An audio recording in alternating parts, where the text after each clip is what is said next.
Thank you. Thank you. Walking up this street 2 years ago was the proudest moment of my life. A new Labour government, the first in 14 years. A page in our country's history turned after years of disappointment and despair. The chance to change the lives of millions of people for the better. That's what I came into politics for.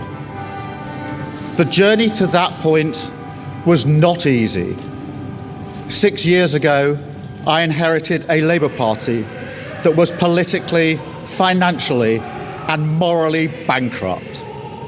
I was told time and time again that my party was finished, that we were consigned to history, that a majority at the general election, let alone a landslide majority, was impossible.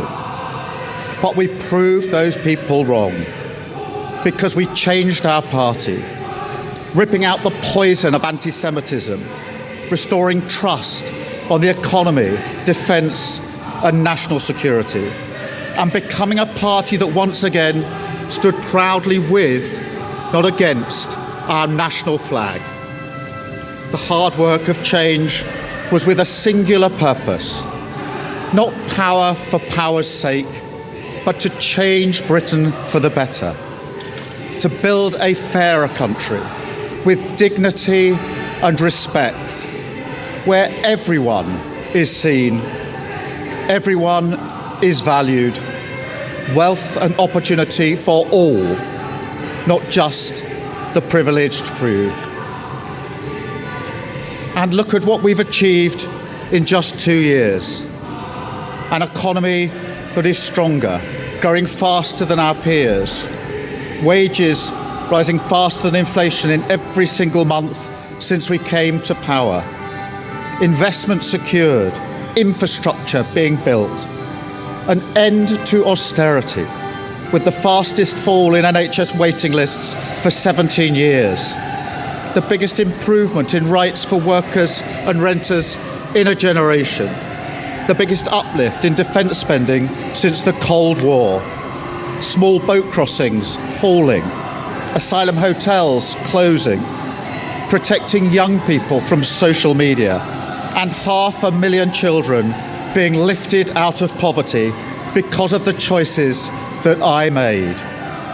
Our reputation in the world restored, with Britain once again standing up for decency, respect and the rule of law, securing trade deals, standing with Ukraine, standing up for our values and rebuilding our relationship with our allies in Europe. Change promised by a Labour government, change fought for by a Labour government, change delivered by a Labour government.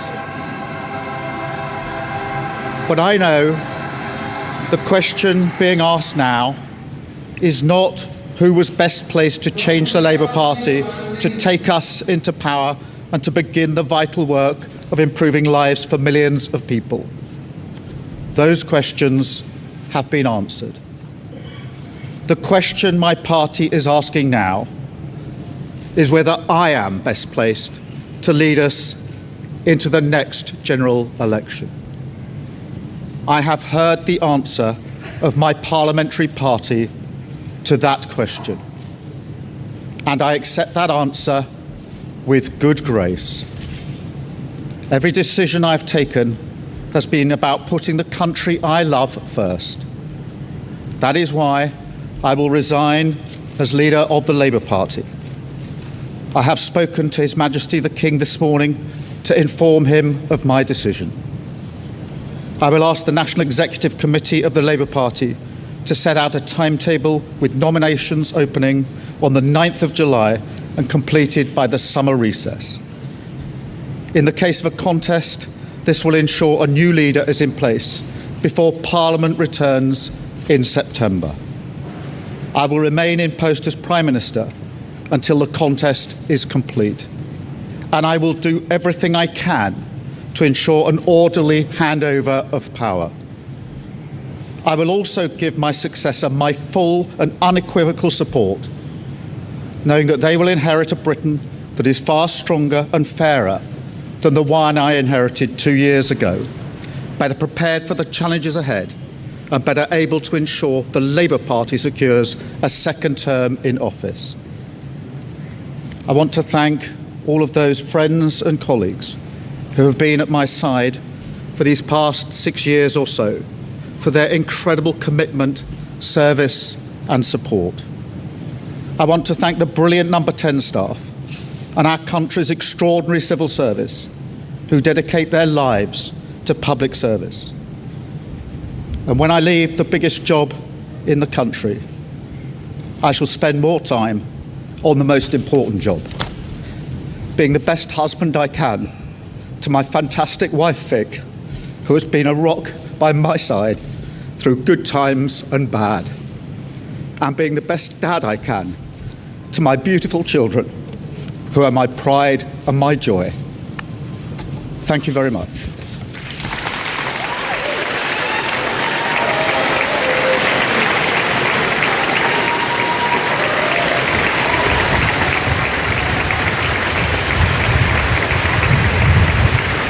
Okay, so that was live from London. Sir Keir Starmer announcing that he will be stepping down as Prime Minister. He said, "My party is asking whether I'm best placed to lead into the next general election, and he's heard that answer and he accepts it with good grace." He has spoken to the King this morning. Nominations will be opening for leader on the 9th of July. The new leader will be in place before September. But Sir Keir will remain as PM until that contest is complete. Talking there about the pride of taking office 2 years ago, the plan to make people's lives better, inheriting a Labor Party that he said was morally bankrupt. He said he worked to restore trust on the economy and national security and stood with the national flag. He wasn't after power for power's sake. Going through his achievements, he said the economy was stronger, wages stronger than inflation. There was an end to austerity, falls in NHS waiting lists, an uplift in defence spending, protecting young people from social media among his achievements there. And he said the reputation of Britain in the world was restored. And Keir Starmer's biographer, Tom Baldwin, was listening into that. We started our conversation just before Keir Starmer stood up there. Tom Baldwin, as the man who wrote his biography, what did you make of Sir Keir Starmer's statement there? Keeping with who he is, someone who, I think he could have stood and fought. He could have defended his mandate and his record. I don't think he has a great deal of respect for Andy Burnham, who is the most likely person to replace him. But he didn't go into politics to posture or to pose. He came into politics to serve, and he, I think, recognises probably the best interests of the country now are him to go, as he put it, with good grace. The other thing you saw there is a reminder that politicians who we all like to abuse and shout at and blame for everything, they're human beings. And as his voice was breaking towards the end when he talked about his wife, Vic, and his two children who he's never named in public because he wanted to protect them from the media scrutiny, his voice broke there, and you could actually get a glimpse of the fact that there's a human being who, whatever else he is, loves his family. You obviously have a lot of respect for him. Why do you think things went so wrong for him in terms of public opinion over the last 2 years? He's made mistakes. He made mistakes on taking some of the so-called winter fuel allowance away from pensioners. Then you turned on that. He's made mistakes on trying to do welfare reform and then backing away from it. I think he's made mistakes in terms of sort of his own image, in that, he's always owned his mistakes, and he's not particularly good at this modern politics. He's not a great retail politician. He's not particularly charismatic or inspiring. He doesn't do a good TikTok video. I think being Prime Minister is more than that, though. He may not have all the qualities you want in a great leader, but he has some of them. And those necessary, if insufficient, qualities are still necessary. And when he goes, I'm worried that we may miss them because I think he's got extraordinary resilience. I think he carries the weight of the world very well. And on the big calls, like, do you want to participate in Donald Trump's illegal war in Iran? He said, no, I don't. And that was a difficult decision. He took that well. But do you think of a person of his nature, who seems to kind of shy away from the spotlight, just isn't built to be PM in these days? Possibly. I mean, I'd hope that he could be the sort of antidote to that kind of politics, that kind of performative, showy-offy, Boris Johnson type politics. And I think he's someone really rooted in real life and British values. And I'd hope that he could be the person who stood for that vast majority of people who don't want to lurch around from one extreme to the other all the time. Turns out that he wasn't the antidote to that, even though he was the antithesis to that. I'd just add, though, that whoever is in Downing Street is going to encounter difficulties. I mean, we'll now be on our 5th Prime Minister in 5 years. We used to be quite a stable country. And, we've got this mad political media culture now which thinks we can solve all our long-term problems by swiping right for a new Prime Minister every year or every 18 months.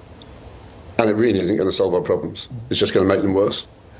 So do you think Labor has made a terrible mistake here? I think Labour was told before the election by Keir Starmer the first 2 years were going to be very tough. They'd have to take very difficult decisions. And I think there has been a failure of nerve by backbench MPs, by the party as a whole. It may be that Andy Burnham, who's the likely successor, will be better at doing the communications and telling a story. I don't think he's got a big sort of new policy agenda to bring.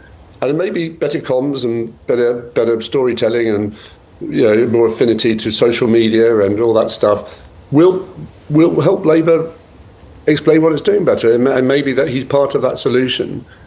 I suspect that whoever serves as Prime Minister at the moment is going to have difficulty. Andy Burnham has been a very successful and popular mayor. Mayors have huge incumbency rates in Britain.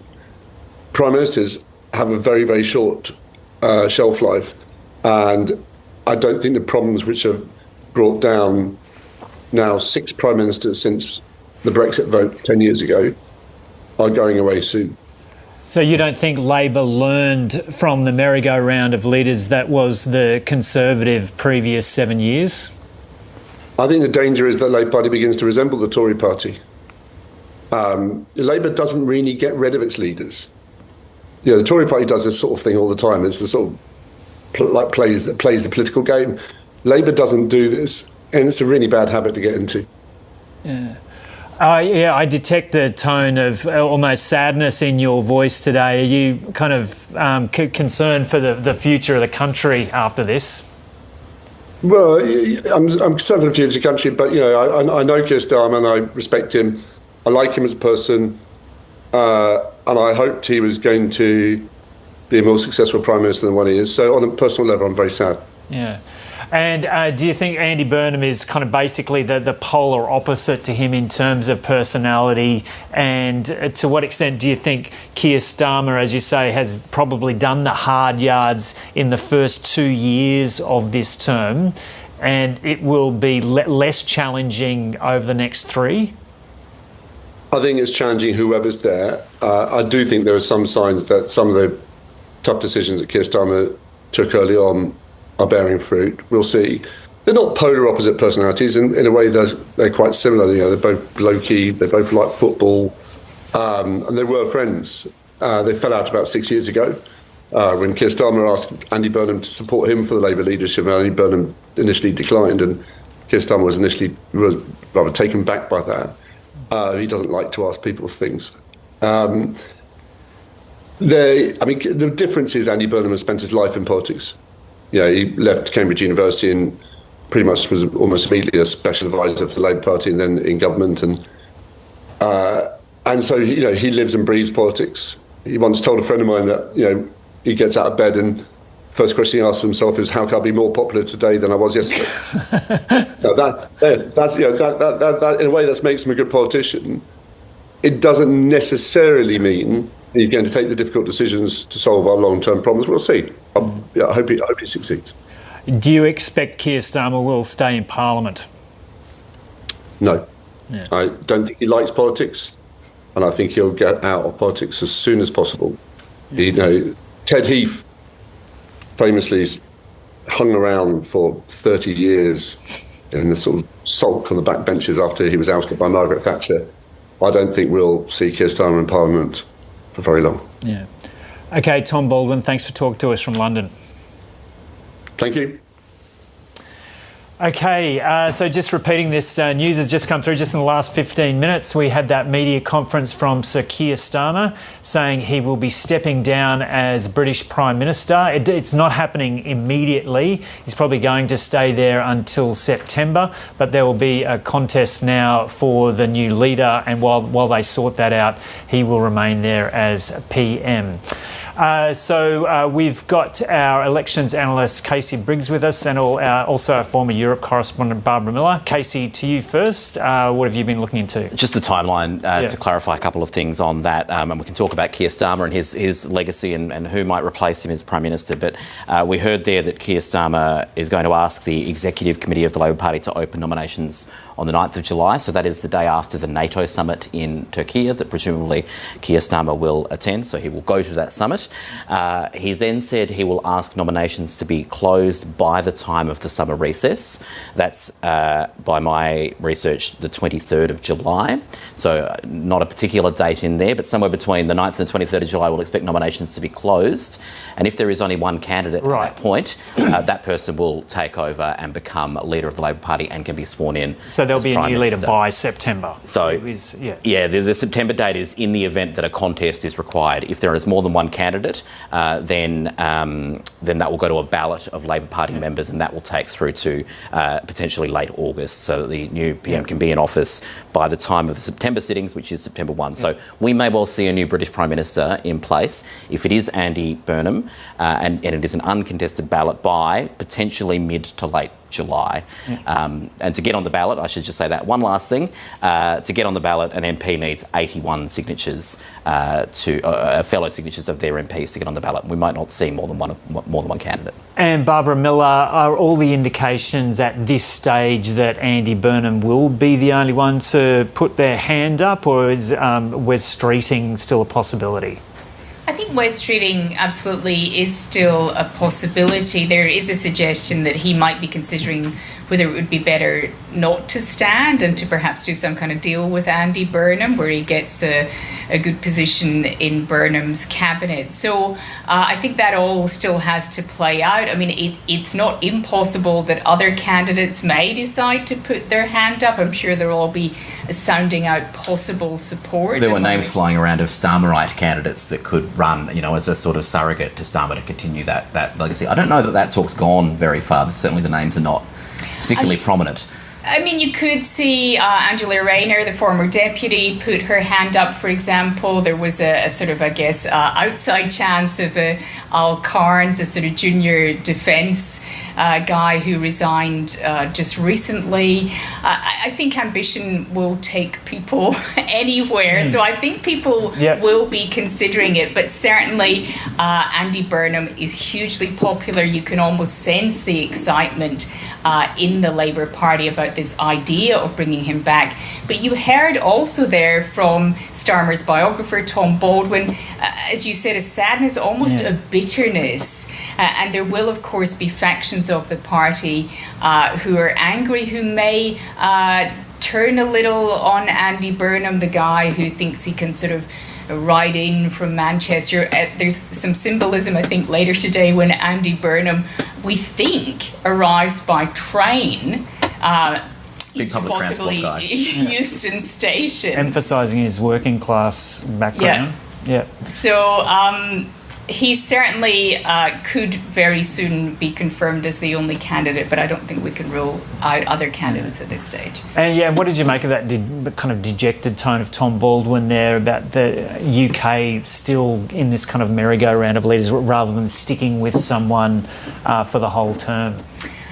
I mean, I think he's obviously feeling sad and upset on Starmer's behalf. I don't know if we can say yet that the Labour Party is about to engage in a merry-go-round. This is the second leader. As Starmer himself noted, they came back after 14 years in the opposition, so perhaps they didn't quite get it right with the first guy they chose. But as we were saying earlier, I think many electorates are also less patient and keen to see change sooner. I guess the political timetable seems to have speeded up a little, where it's very easy to demand change, I guess, and to see it happen, as we have now seen. But what about Tom Baldwin's argument that he put in the hard work in the first 2 years to establish the Labor government's credentials, and things were going to get better over the next 3, and that Labor should have stuck with him despite the polls? I mean, I think Starmer, in that brief speech, tried to make that argument. I was the guy who came in, the economy's more stable, NHS waiting lists are down.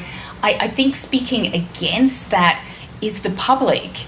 So while that may be an argument that you can have within the party, like, he's put in the work, now he should get to see through the next 3 years. He's so unpopular. You heard Mazoe talk about it earlier. Like, people, they just seem to have this visceral dislike of the man. And so it's very, very hard to see, with a surging Reform Party, how you keep going with a guy that the public just doesn't like. And Casey, take us through the result in the Makerfield by-election. How strong a win was that for Andy Burnham, and what did that indicate about his ability to take on what seems to be the biggest threat in the UK at the moment for the Labor Party, Reform UK? Yeah, well, Reform is leading in the polls nationally when you look at virtually all opinion polls in the UK. And I think the Makerfield result we saw last week potentially helped resolve this situation because of the strength of Andy Burnham's support. This was a two-horse race between Labor and Reform UK. It was thought to have been a fairly competitive race, although Reform's optimism did fade through the course of that campaign.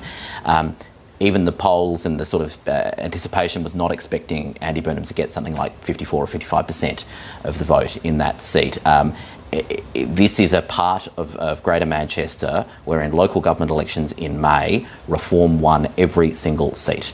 And then Labor has come in and managed to retain, Andy Burnham, we should say, has come in and managed to retain the seat with more than half of the vote. That's an extraordinary outcome, and Andy Burnham's allies would say that is because Andy Burnham was the candidate, not because Labor has suddenly turned things around since May. And I think that is the contrast that Andy Burnham and his supporters are trying to draw here. As Barb says, Keir Starmer is a deeply unpopular figure in British politics at the moment. When you can couple that with the fact that in those local government elections in May, Labor lost 1,500 seats, 40% of the council wards they hold across England. They had a terrible night in Wales. They lost control of the Welsh Senate for the first time in ever. There are a lot of people with jobs in the Labor movement in British politics that are suddenly out of a job, and they've got, you know, in their mind, Keir Starmer to thank for that. So yes, he has done some hard work, but he's also glossed over a number of scandals, a number of controversial policy decisions and backflips.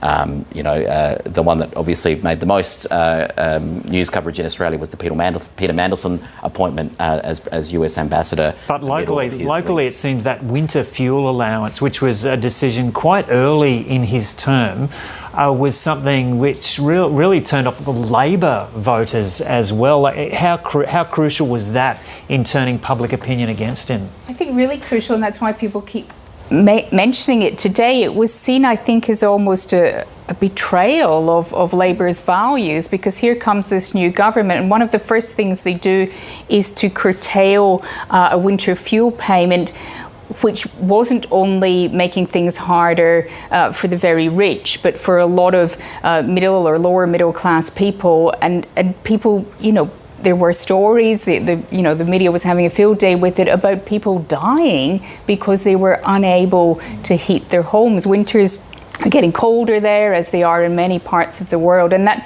I guess, really set the tone. We do make a lot about the Mandelson affair. It was a huge international affair, and it really showed Starmer, I think, a little bit distant from that decision, or even owning it afterwards. But these domestic issues, obviously, there, are at the absolute heart of the dislike and disdain that people have for their leader. And maybe that's an explanation why they turned to someone like Burnham, because he has really got a reputation as someone who's kind of down to earth and will be in tune with what the working class wants. Yeah, and that will be interesting because when he won that Makerfield by-election, his acceptance speech was, as you'd expect, very clever, and he sort of said, this is not a stepping stone for me. Makerfield is a touchstone, and it will be at the centre of, this new politics. That's great for the people of Makerfield and for the people of the north, and obviously he's still hugely popular in that area. But will the rest of the country want that? Is that a signal to people in other working class communities that, okay, this is a guy that's working for us? Or do they think, oh, well, this is this guy from Manchester, is he really going to be popular in the south of England or in the London area, for example? Because they have to, they can't just rely on their old voters. They have to win back voters and ideally win new voters if they're to beat off reform. And Andy Burnham is the most popular Labor figure basically in the country at the moment. But he's also a Labor figure who is not in Parliament, or is about to be sworn into Parliament in a few hours' time, and hasn't had to make a hard decision yet. He's not led, anything other than a... He's been a minister. He's a very long time ago, he hasn't got that sort of baggage of government. I think, presuming, of course, we are talking as though he will be the next Prime Minister, presuming that is the case, he's got a hell of a job ahead of him because the polls are not great. Faith in government is not high. Reform UK can be beaten. I mean, there's by-elections and various results that show they can be beaten, but it's a tough slog. And if Andy Burnham, to Tom Baldwin's point, if Andy Burnham can't turn things around, what's to stop him being replaced by someone else into the future? Okay, well, stick with us here on the ABC News channel. Going for a short break now. We'll be back soon. Actually, no, we're actually... Sorry, I assume we were going to a break, but we are actually rolling through to the top of the clock. After this news, I'll just repeat once again. Just about 20 minutes ago, 30 minutes ago now, the British Prime Minister, Sir Keir Starmer, walked out of number 10 Downing Street and announced he will resign. He was... It was pretty defiant in a way, saying the Labor Party is asking him to step down because it has come to the conclusion, based on opinion polls, that he is not the right person to lead them to the next election. But he went through a list of his list of his achievements. Excuse me, and I think it was interesting there. He didn't concede anything, did he? Apart from he's not the guy that the party wants to take through to the next election. But there was no, I may have made mistakes, or nothing. He also started with a great list of perceived achievements around reforming the Labor Party. Not things he did in government, but taking over the reins of the Labor Party leadership from Jeremy Corbyn in 2020 and the work he did to reform the party. That was the beginning, other than noting that 2 years ago when he walked down Downing Street for the first time, that was the proudest moment of his life. He then went back further back in time, which I found very interesting. And he said that party was morally bankrupt. Yeah. Now, that is going to really annoy a lot of people on the left of the party. And perhaps if we go back to this question of, are others going to contest, does the further left wing of the party think, OK, well, we need to put forward a candidate here, particularly after that pretty harsh insult from the departing Prime Minister there. Yeah. And so Casey, what's the task ahead for Labor in terms of holding on to these seats that it won at the last election? I mean, the problem that Labor has at the moment is it's a different task in different parts of the country, because the UK has moved very rapidly, as we're seeing in Australia, to this multi-party system. I think that's Keir Starmer embracing his wife Victoria there. So how does the UK government appeal to voters that are fragmenting across different parts of the electorate? Big challenge. Okay, stick with us here on the ABC News channel.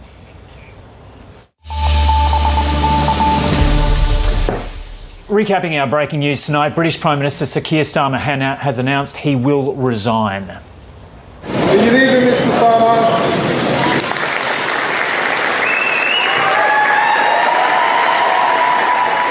pressure on Sir Keir to step down reached a fever pitch over the weekend, with a growing number of senior cabinet ministers urging him to leave. After 2 years in office, his popularity had plunged.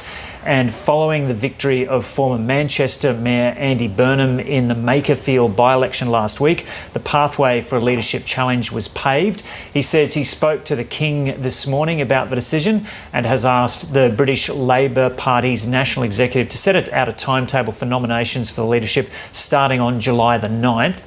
This is with the intent of a new leader being in place before British Parliament returns in September. I have heard the answer of my parliamentary party to that question, and I accept that answer with good grace. Every decision I've taken has been about putting the country I love first. That is why I will resign as leader of the Labour Party. I have spoken to His Majesty the King this morning to inform him of my decision. So Sir Keir Starmer has laid out a timetable for his departure, paving the way for Britain's seventh leader in a decade. The Prime Minister had been under mounting pressure to quit since his rival Andy Burnham's victory at the Makerfield by-election last week. Europe correspondent Elias Kluwer takes a look back at his time as leader. A cold exit, less than 2 years after this warm welcome. We did it! Keir Starmer stormed to power in the 2024 election. A Labour landslide. A Labour landslide. It is a Labour landslide. Ending 14 years of Conservative rule and a revolving door of Prime Ministers. Sir Keir promised to end the political chaos. Change begins now. But this was a loveless landslide. For many, Labour was seen as the least worst, the default option. The son of a nurse and a toolmaker, Keir Starmer became a human rights lawyer, then in 2008 rose to the role of the UK's Director of Public Prosecutions. He was knighted by then Prince Charles in 2014, before leaving law for politics. Within 5 years, he was elected Labour leader. He sold himself as a safe pair of hands and quickly became comfortable on the world stage. But he struggled at home. His premiership was plagued by policy backflips, high-profile resignations, a cost of living crisis, protests over immigration, and controversy over his appointment of Labor stalwart Peter Mandelson as the UK's ambassador to the United States, despite his known ties to the late sex offender Jeffrey Epstein. I should not have appointed Peter Mandelson. But the damage was done. In May, Labor suffered the worst local election loss by a governing party in more than 3 decades. But Sir Keir vowed to fight on. I know I have my doubters, and I know I need to prove them wrong, and I will. In the end, there were just too many doubters. The man who arrived at number 10 promising stability will leave it just as chaotic as before he moved in. Elias Kluwer, ABC News, London. And let's return now to Casey Briggs, our data analyst, and also Barbara Miller, former Europe correspondent. Casey, to you first. There's been a statement from the Australian PM. Yeah, the Australian Prime Minister has made a post on social media saying he considers Keir Starmer a friend. He's thinking of him on what must be a very tough day. And Anthony Albanese says when the time comes for Keir to leave Downing Street, he can be proud of the contributions he's made to the country he loves and to the Labor Party that he led back to government in 2024.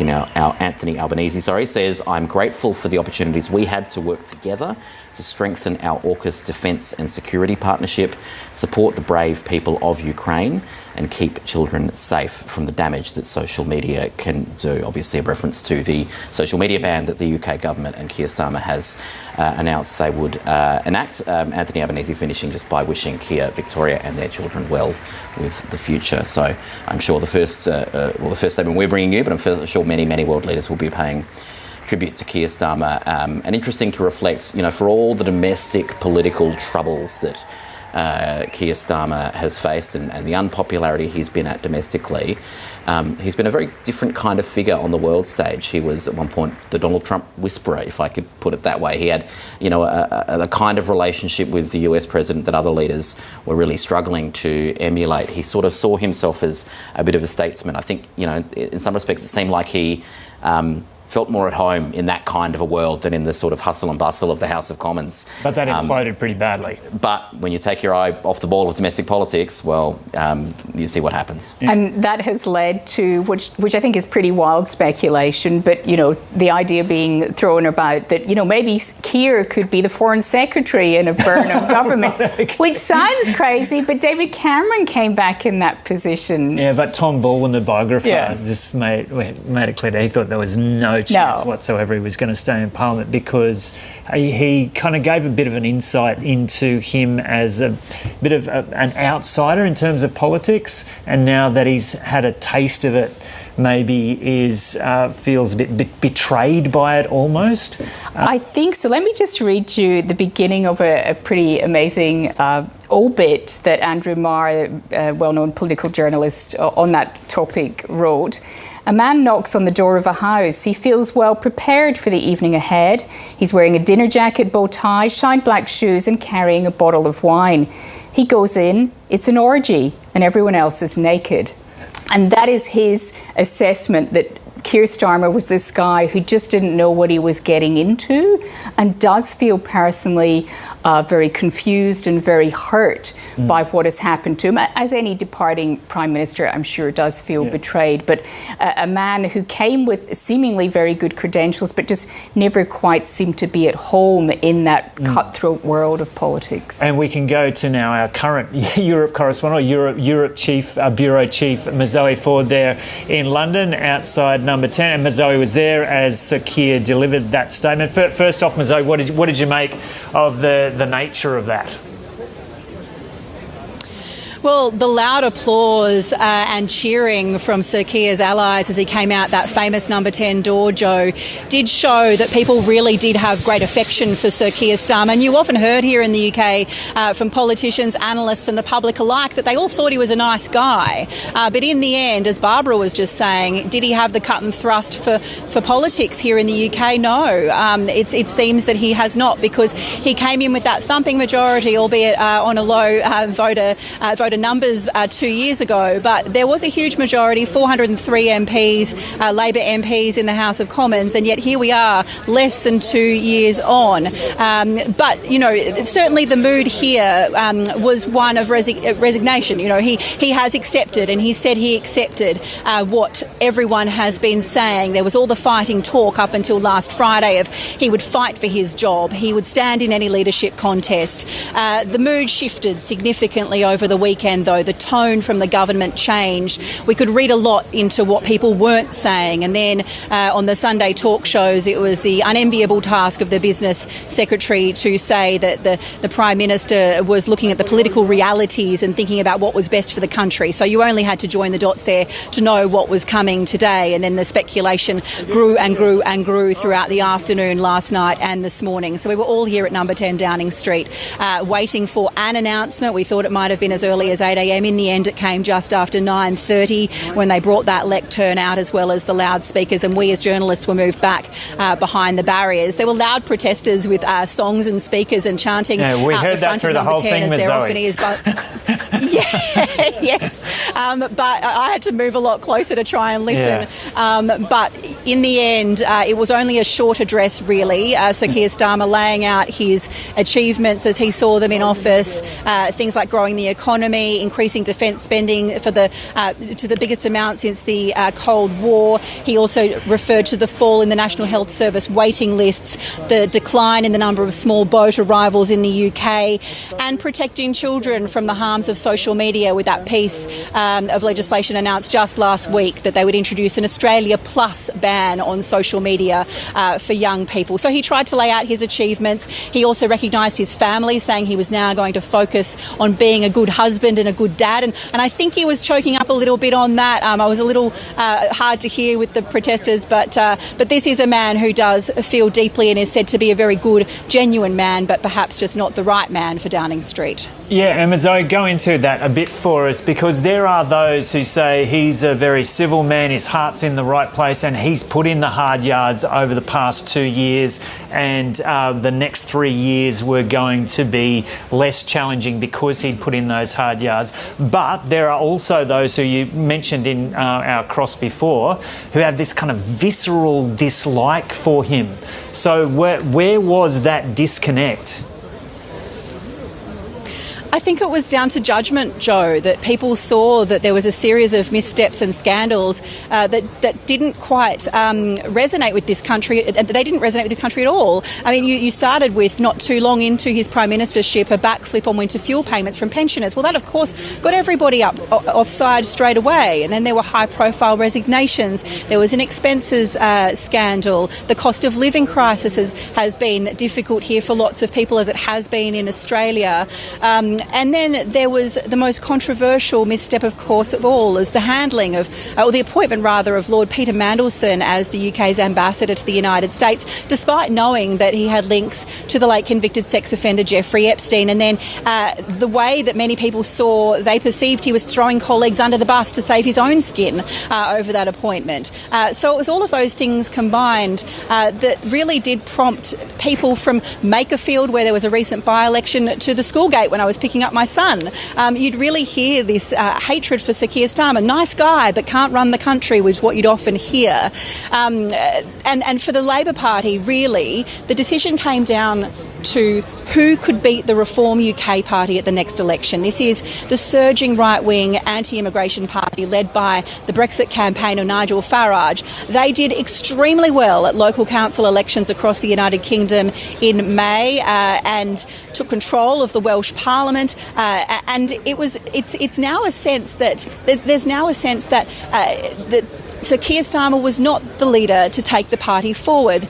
Andy Burnham, who stood in the Makerfield by-election, it was tipped to be a close contest against the Reform UK candidate. In the end, it was not close at all. He comfortably won that by-election. So the Labor Party is now looking and thinking, well, if he can comfortably beat Reform, maybe he can save some of our jobs too moving forward. And there's still 3 years till the next general election here, which sounds like a long time. But MPs I've been speaking to over the past few weeks have said it's really not. We've got to reset now. There's all sorts of questions that are going to be asked, of course, about the leadership. It's not a given that Andy Burnham will be the Prime Minister. If nobody else challenges, then perhaps that is the case. But if there is a challenge, and the former Health Minister, Wes Streeting, has said that he would put his hand up in a contest, and there could be others that come out of the woodwork, or they may all decide to fall in behind Burnham and save the expense and the instability of a contest. But it is not a given.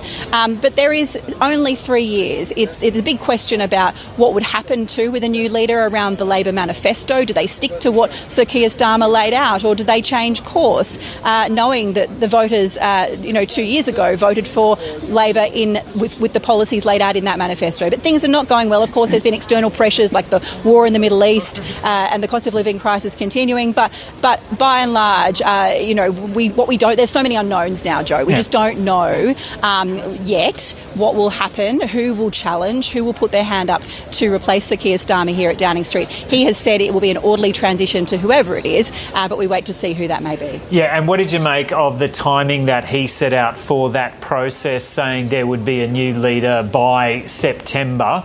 If there is a contest, can you give us any insight as to how that would play out over what period of time? Yeah, well, the Labor leadership contest, there hasn't been that many of them, unlike the Conservatives in recent years, but it's a process that typically takes 6 to 8 weeks and does involve votes from the Labor rank and file. If there is a contest, we will expect to see, I would think, in the coming days who may stand in that. If it is a coronation instead, as they're calling it, for Labor's Andy Burnham, then we will know that in the coming days as well, I would think. Now, Sir Keir Starmer has said, yes, there will be an orderly transition of power. Part of the reason, if it is Andy Burnham for that, is that he doesn't yet have a team. He's not been sworn in as an MP yet. He's on the train coming to London today say to be sworn in, he needs an office, he needs staff, he'd have to identify who would be in his cabinet, he would have to identify a policy platform. And in fact, if there was a Labor leadership contest, that would allow policies to really be prosecuted and credibility to be tested. Because at the moment, Andy Burnham is coming into London and being sworn in as an MP for Makerfield off the back of around a decade as the Mayor of Greater Manchester. Yes, he's been an MP before, he stood twice for the Labor leadership before, but there's been a good decade now where he's been back in local politics, and people will want to know, can local achievements translate into success for things like immigration, welfare, defence, foreign policy, and all those really big policy areas for government that he's not had to touch. There are pros and cons for going for coronation and contest, and we will see in the coming days what way it will go. OK, Zoe Ford reporting there from London. And John McTiernan, well, just first off, before we get to John, just going back over this breaking news about 45 minutes ago, British Prime Minister Sir Keir Starmer stood outside number 10 and announced he would be stepping down. There'd been this pressure building over a long period of time because the polls had been so bad. There were local elections within the last month and elections in Scotland and Wales that were a disaster for the Labor Party. And then in the last week or so, there was that by-election in the seat of Makerfield in the north of England, where the man most likely, that said to be most likely to take over from Keir Starmer, won a thumping victory over Reform UK.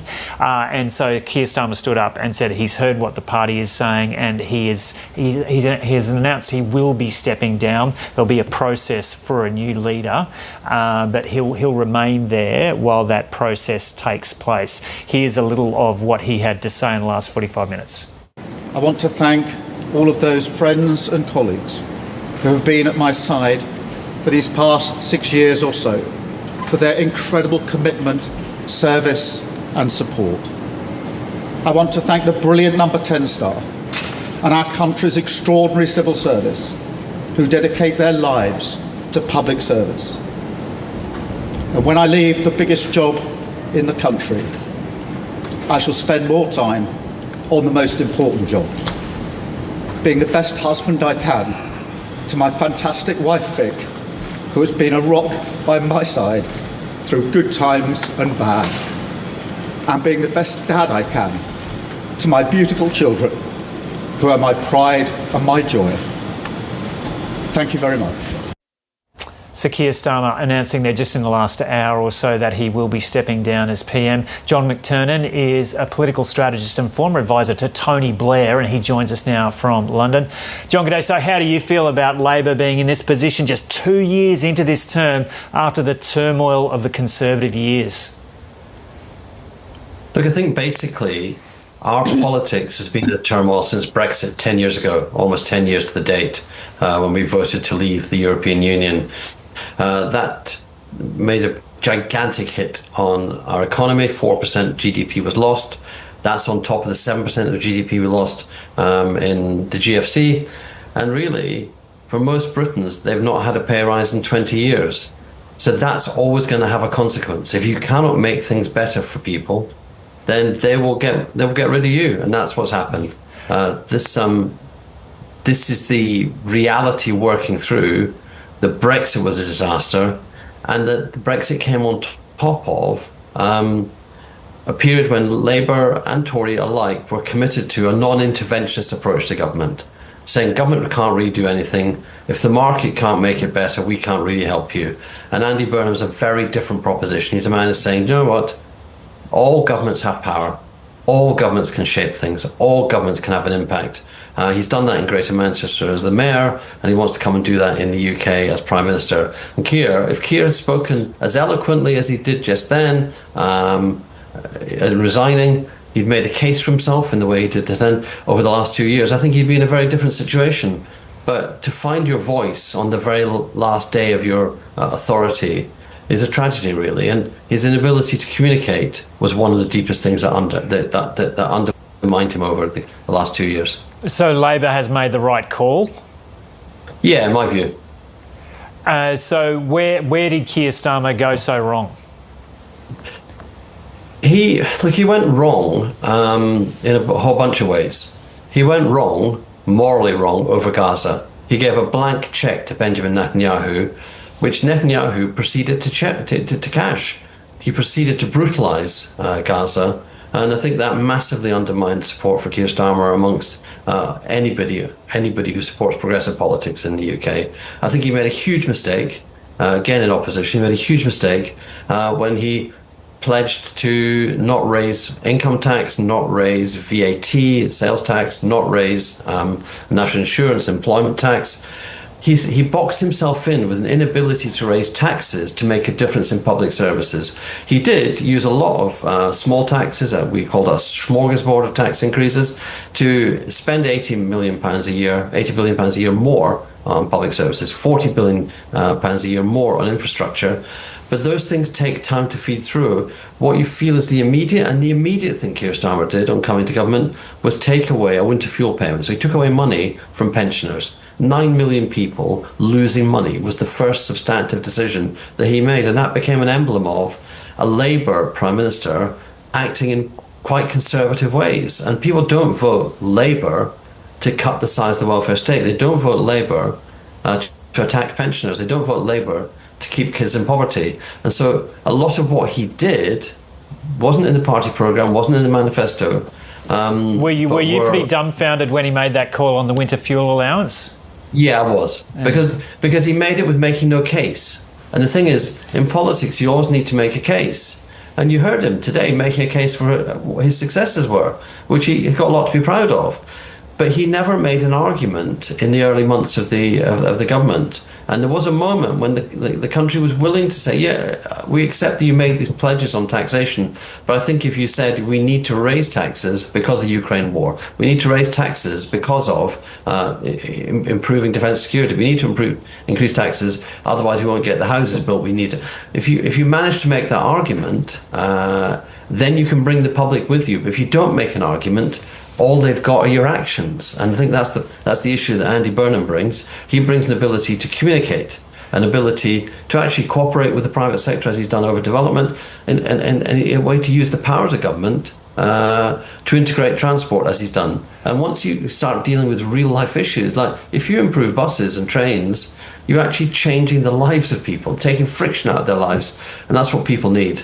What about the argument that Keir Starmer put in the hard yards in these first 2 years? He said these first 2 years were always going to be the hardest, and that Labor should have stuck with him through now to see what he could produce over the next 3 years. Yeah, that is an argument, but it's laughable. Keir Starmer got elected with a landslide majority, I admit, with only 34% of the vote. Jeremy Corbyn got smashed in 2019 by Boris Johnson. With Boris Johnson's landslide, Jeremy Corbyn only had 33% of the vote. So Keir had what was called a loveless landslide. But in the last 2 years, the support for Labour has halved from 34 to 17. And there's never been an argument from Keir or Number 10 or Keir supporters that says how you can get back to 34%. It's just been, hang on, we admit it, he's halved the Labour vote in 2 years, but just hang on. But hang on for what? Hang on for him to halve it again?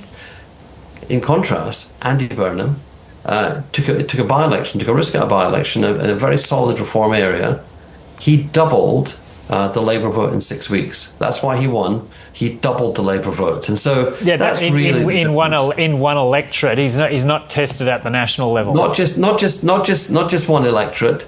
Number 6 on Reform's target seats. Not just one electorate. Reform have 4 already of those seats. So the 6th most easy win for Reform.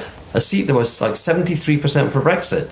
This is the hardest seat in the country for Labour to win, that there could be a by-election. If you can win one of them, you can win anywhere. It was not a walk across the field. Yeah. So you're pretty optimistic now about Labour's chances under Andy Burnham. Yeah, I am. Because I think you do progressive parties. Need to be optimistic. Providing he does actually take out the leadership. Are you expecting he's going to be the only one who nominates? Look, I do think that. I think one of the things which tipped the balance for Number 10 and for Keir Starmer over the weekend was the knowledge that 250 to 300 MPs have indicated they would back Andy and nominate him. If that happens, there's not really a point in holding a contest. You have to think about it. Why would you hold a contest? Why would you stand to be crushed? Maybe if you had a different political perspective, but the left don't want to do that. And what is it that the right of the party have got? Because their record is 2 years halving the vote support for the Labour Party. They don't have a better communicator on the right to replace Keir Starmer. They don't have a political economy, don't have an analysis. They'd be doing it just for the sake of doing it, and that would not be a thing that the Labour Party would welcome. Much better to have the next few weeks some pursuit really of preparing for government, of Andy's people talking to civil servants, talking to bureaucrats, explaining their policy ambitions and trying to work out what a programme would be, because Andy has a plan. What did Starmer do? Came in with a majority, a landslide majority, but no plan. And without a plan, you can get nowhere in politics. Yeah. Okay, John McTernan, thanks so much for talking to us from London. Okay, so just repeating once again, Sir Keir Starmer has announced he's going to be stepping down as British PM. There's going to be a process now for a new leader to be worked out. It's unclear if that's going to happen pretty quickly or over a couple of months. We're yet to see that. But Sir Keir Starmer, just about an hour ago, announcing he's stepping down in a pretty defiant manner. We've got Europe correspondent Barb Miller and data analyst Casey Briggs with us.